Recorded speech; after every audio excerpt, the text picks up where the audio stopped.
Right guys, so we're in Portadown today, gonna go for a big leg day with online client Brian. So it's not particularly hamstring dominant, not particularly quad dominant. We've got the session outline here. So we're starting off heavy, and only after we get our big compound exercise out of the way, then we'll go a wee bit higher volume just to finish off. So we'll get out and get it done, and I'll give you a rough idea of kind of what our ideas are behind each exercise and what role they play in the workout.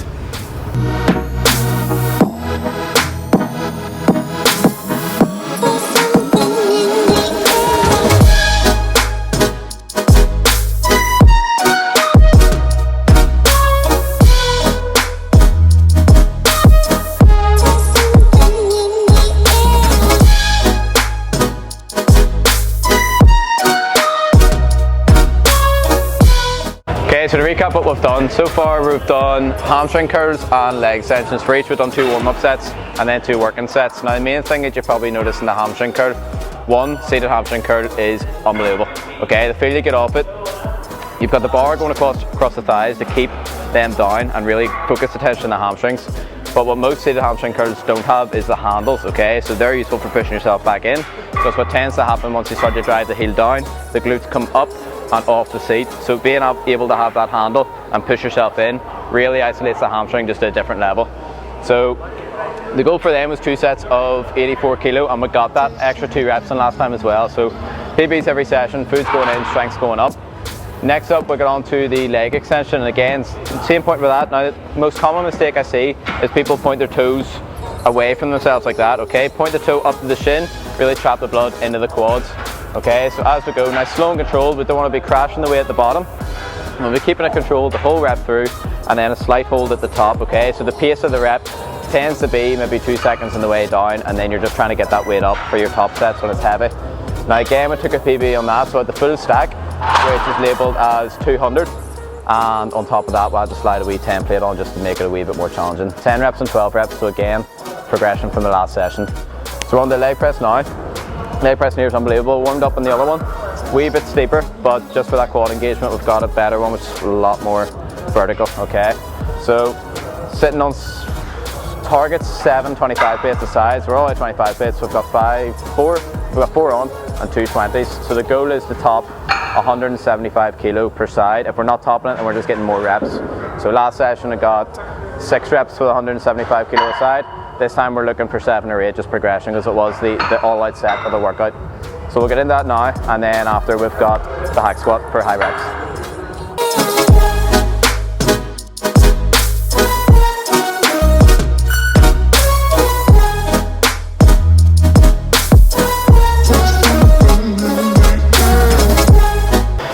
Okay, so got the PB in the leg press. Same weight, just 1 extra rep than we got last time, because it's very much so an all-out set. Brian took a PB as well, so that's his best set to date. One thing you will see coming from Brian, so he's got a YouTube video of his own coming out, because he's on a transformation. Okay, so Brian's dropping body fat and he's still getting stronger at the same time. So this is Brian 4 weeks in, and his strength's the best to date. So obviously going well so far, visually coming in really tight so far. But the logbook's going well, so new PB taken in the leg press. Hack squat is currently taken, but we'll get on the V squat, just high volume, 15 rep set, and then we're going back into slight bit of isolation, same as done before with the leg extensions, just a wee bit higher volume, finish off with a bit of calves, and that is us done. We don't want to be here for hours on end, just doing stupid amount of reps, stupid volume. Keep the session low volume, focus on what we need to hit, and we'll finish off calves, and that is us done for the day.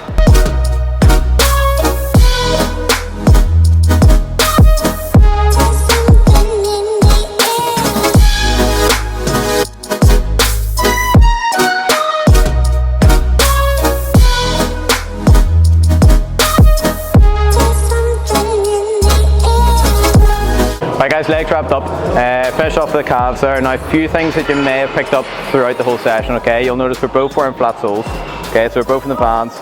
Main reason being is when we go into like the leg movements, what you'll realise is in running shoes, things like that, the heel is a lot taller than what the sole will be. Now flat sole's better for it, that's going to keep the hamstring engagement the whole way. What you'll also notice is the only reason Brian's wearing a belt is because he's had a few issues with his lower back in the past. If you don't need, or you don't feel the need to wear a belt, don't wear one until you need one, okay? Because you do become reliant on it. As well, the knee sleeves as well. Okay, so again, you'll notice we only put them on when we were going towards our top sets. Okay, so again, it's something that you become reliant on. If you're going in for a leg session and think, "Flip, I forgot my knee sleeves," then you'll not train the same way. So for as long as possible, put it off. Now, I've had knee issues, Brian's had knee issues, so that's why we go for them, but only in the top sets. You don't want to become reliant on them for light work. But other than that, legs ticked off, very low volume as I say, but happy with how the session went. PBs all round for both of us, and legs absolutely battered. So hopefully it's enjoyed. Okay, so leg day wrapped up and on to the Q&A. Now, first of all, I want to say thanks to everyone who got their questions in. Don't think there's a bad question in there, but there are plenty, so I'm going to get started straight away. So first question in from Rory, and Rory wants to know, you're going for your heaviest set, headphones on, what are you listening to? That's a good question to get us going. Generally for top sets, I'll stick on Linkin Park, or mainly rock, but specifically Linkin Park. And I do have a go-to top set song, which would be Dirt Off Your Shoulder by Linkin Park and Jay-Z. Basically, when it comes to top set, I just want something loud. I want something in my ears just to really get me going, and the drop in that just hits. Question 2 in from Ryan is best pre and post workout meals. Well, in terms of what you're looking to get out of the meal, it would be an approach of high carb and high protein if you're looking to obviously build muscle or strength. In which case for both it go 90 to 100 grams of carbs, and for protein it can vary, probably about 50 to 70. With both meals you'll want a low fat intake because fat slows down digestion, so you want to keep things running smoothly. You want it absorbed as quickly as possible. In terms of actual meals themselves for them, I would probably go, I haven't switched up my pre-workout meal in over a year now, just 2 bagels and 200 grams of chicken. Just goes down well, doesn't leave me bloated. Post-workout has changed up, so Cocoa Pops is one, just a high carb intake, and then putting a protein shake in the Cocoa Pops. Another option is cream of rice, like anything really. You can even do the bagels post-workout as well. So as long as you're keeping the fats low, the carbs and protein both high, then you'll be grand. Okay, question 3 in from Amy, quite similar to the last question, is how do you time your pre-workout meal? And says, I always feel too bloated in my session. So this is quite common. Simple answer is 60 to 90 minutes before a session. Now, there's a chance you're already doing that, and there's also a chance that it may be a high fat meal. So one, if you're already doing the 60 to 90 minutes, I would attempt maybe cutting back the amount of food that you're taking before the session, but before that I would try and push it back a wee bit. So if you're doing the 90 minutes and you still feel bloated, then I'd probably just push it back 15 minutes and kind of just play with it through trial and error. Other than that, I would try to keep fat still minimal if you're not already, and look at your water intake as well, because that'll affect how bloated you get, how quickly you digest your food, if you're flushing it down well with water. But yeah, it depends on the volume of food you're taking, the type of food you're taking, but simple answer, 60 to 90 minutes. And if that's not enough, then just push it back kind of 15 minutes at a time and play about with it and see what works for you. So question 4 in from Aaron is supplement recommendations. Anything from DY Nutrition, Aaron, and use Madden10 as your discount code. Of course I'm only messing, but in terms of supplement recommendations, I would need to know a lot more about your current position and stuff like that. So if you've been training for months and you're starting to go into supplements, then like the likes of pre-workout will play a factor. It means you'll get a lot more out of your session, you'll have a lot more energy. In terms of that, start low, start with like half a scoop, 3/4 scoop, 1 scoop. The brand at the start probably won't matter too much. If you haven't had pre-workout, then any pre-workout will have you very highly stimulated. But other than that, I mean, the likes of protein powders are good, but again, ideally get those protein sources from food. So your priority should be to get it from food anyway. But if you can't and you're struggling to hit your protein goal each day, then protein powders are ideal. I mean, they're not obviously not going to cause you any harm. It's just better if you can get it from whole foods. So I would prioritize that. But yeah, I mean, protein powders, they do come in handy. Other than that, there's probably nothing I'd really recommend. But again, it depends on your position. If you've been training for years, then I would maybe go into the likes of, well, not years, but yeah, I'd go into the likes of creatine, maybe EAAs, and that's probably it, to be honest. That's probably all you need. But if you've just started training, stay away from supplements. You don't need them. It's only if you are finding yourself struggling to hit certain goals, then I would get onto them.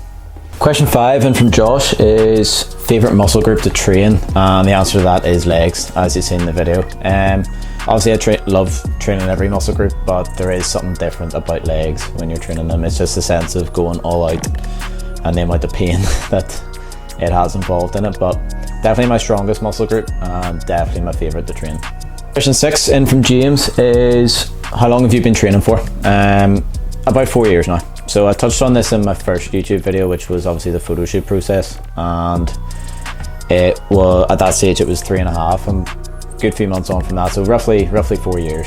I mean, first year or two of training, made every mistake under the sun. Third, probably still making some, and it's probably only these last kind of 6 months, 8 months, 9 months, I've been really happy with my training. I'm really happy with consistency and everything else. So it takes a long time to get into place, and it's a slow and steady journey, but simple answer is 4 years. Next one in from Mark, and he wants to know, are you still training with Josh? Yes. Obviously me and Josh done the photo shoot together, 12 weeks it took. Since then we've been working on the rebound, getting back growing rather than just eating in a deficit the whole time. But yeah, I mean, I'm enjoying it, and as a coach I realise the benefits of long-term coaching. I don't see coaching as a short-term thing, not into the whole 8-week transformation, 10, 12-week transformation. Yes, it's good if you can do that, but it's more about sustainability long-term and what's going to get you better results long-term. And I think coaching is definitely a long-term project rather than short-term. The sense of accountability, the continued learning, that's the most important thing for me. Next one in from Stuart, and he wants to know, are you going to continue the YouTube long-term? Yeah. I mean, if I stop enjoying it, then obviously I'll stop making videos, but it's the main reason I do it is just enjoyment. It's, you know, it's something that I would never have seen myself doing even 6 months ago.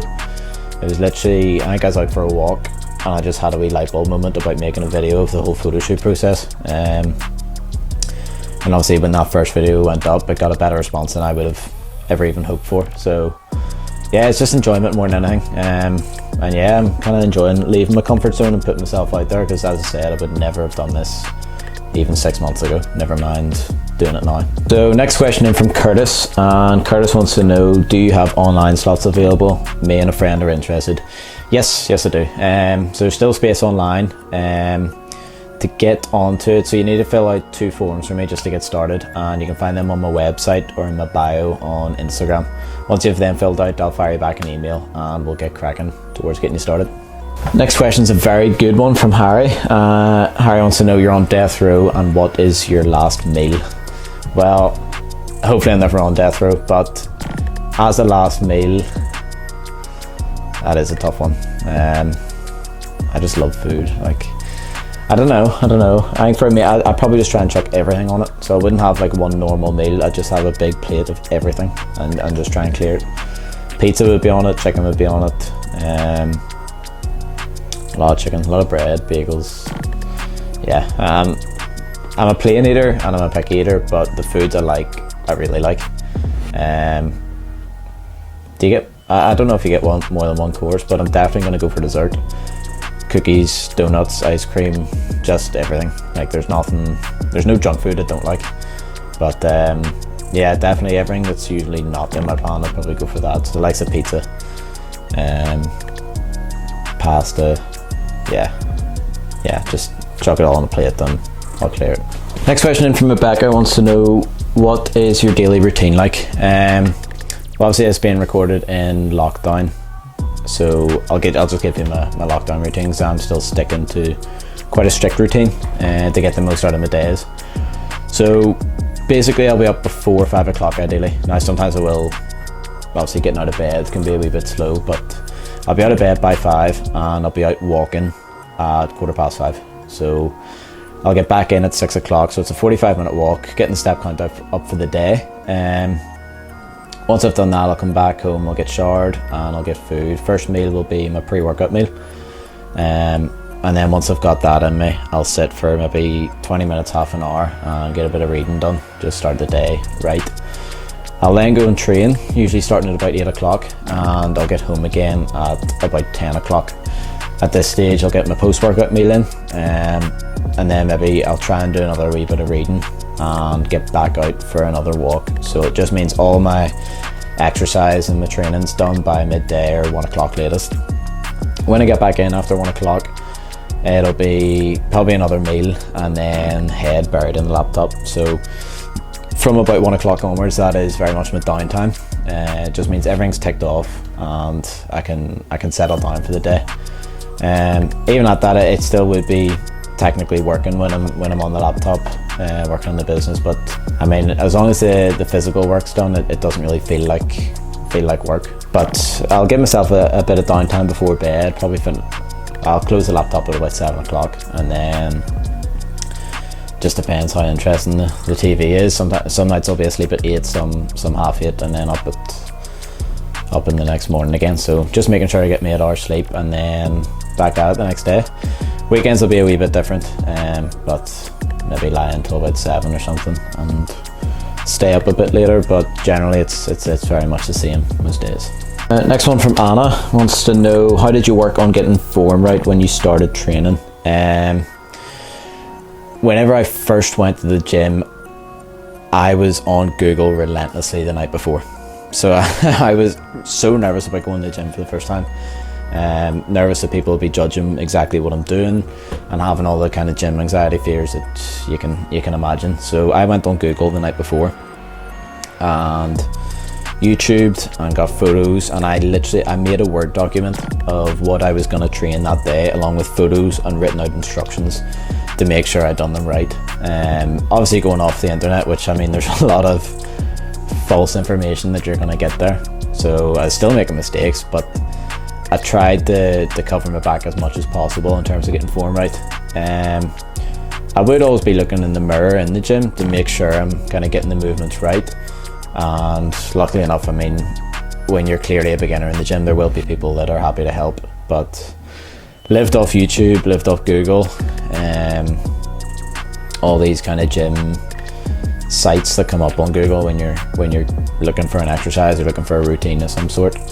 And from there, I mean, kind of got the base of form of what things are meant to feel like, and just kind of worked from there. Obviously, when you're in the gym, I was in a very, very, very quiet gym whenever I first started, so there wasn't really many people coming up and being like, oh, because there wasn't many people in the building coming to critique the form or help me out. So it was only really when I went to a busier gym, when I built up a wee bit of confidence, seeing the changes, and then my self-esteem was high enough in a gym environment to go to a busy and popular gym, in which case I'd probably then start to look at what other people are doing and try and replicate that. So it's not the best way to learn. If I were to go back, obviously when I started 17 years old, I mean, couldn't afford a coach then, but I would have definitely tried to learn from someone who's experienced in a gym environment and is able to help. Okay, around the questions. Best way to manage exercises when you feel slight pain. In brackets he's put knees hurting while squatting, and that's from Dawson. Well, we'll check all the variables of the squat first. If they're all in place, I would just say don't squat. I mean, every movement's not for everyone, and squat is a very complex compound movement. Number one for the knees when you're squatting, make sure that you've got your shoes off or you're wearing flat soles. So you want to keep the heel engaged to the floor. Doing that will then engage the posterior chain. So that's the primary muscle groups that we're looking to work in the squat, is the whole back. So that's the posterior chain.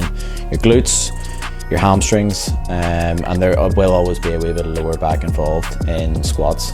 So make sure that the heels are pushed into the ground at all times, and that's what's going to engage those muscles instead of the likes of the quads. Now obviously the quads still have to work, but if you're overusing the quads and the heels lifting, then that's going to put a lot of stress onto the knee in the front side. So definitely keep the heels engaged to the floor, and that's what's going to engage the backs of the legs, which is the muscle groups that you're targeting in a squat. Obviously front squats will be different. They'll target your quads and the front of the legs, in which case it's okay to let the heel up if you're wearing non-flat shoes, where the heel is going to be big and the toes not going to be big. Other than that, check your form in the mirror. Obviously, another common thing with squats is that the knees start to move inward at the bottom of the movement when they're struggling to get up, so just try and keep them in one plane of motion. Keep the toes either pointing directly forward or slightly out. Make sure they're not going inwards or even too far out, because that's going to put a lot of stress on them as well. Now, if you're already doing all this, then I would just say don't squat. I mean, it's, again, as I say, every movement isn't for everyone. Personally, I've ditched squats. I'm going into leg press instead as my primary leg movement. Obviously, I'll switch up and I might do a bit of hack squat and things like that, but definitely, squats aren't the be all end all. I think people, especially in the first few years of training, are kind of obsessed with not obsessed, but they revolve themselves around the three main compounds, which is your bench, squat and deadlift. And the funny thing about them is that I don't do a single one of them anymore. I've cut them all out. If you're interested in your strength training, and there you're measuring, that's how you measure your strength training, then crack on. But it's kind of the cliche thing is you run into someone and say, oh, how's your training going, how's your strength, and those are the three lifts that you go towards because they're the three lifts that everyone does, but you don't need to do them. And if it's a pressure thing of going that way and feeling like you need to do it even though it's hurting your knees, don't. quite simply, don't do that. But yeah, check all those variables, and then if they're still, if you're doing all that spot on and your form's perfect, if your knees are still hurting, then just leave the exercise and switch to something else. Next question from Marty. Classic, do you even lift? No. This one's in from Robert. Are you good at freestyle? I'm guessing you mean freestyle football, because that's what my brother Sam does. Answer's no. I mean, I can do bits and pieces. I think the general consensus from Sam would go out and do a bit is he's surprised at what I can do for not training it. But am I a freestyler? No, not by any means. And that's a wrap. That is all the questions answered. First time doing a Q&A, I have to say I enjoyed it. Hopefully you did too. Thanks again for actually making it to this stage of the video, and to those who asked the questions.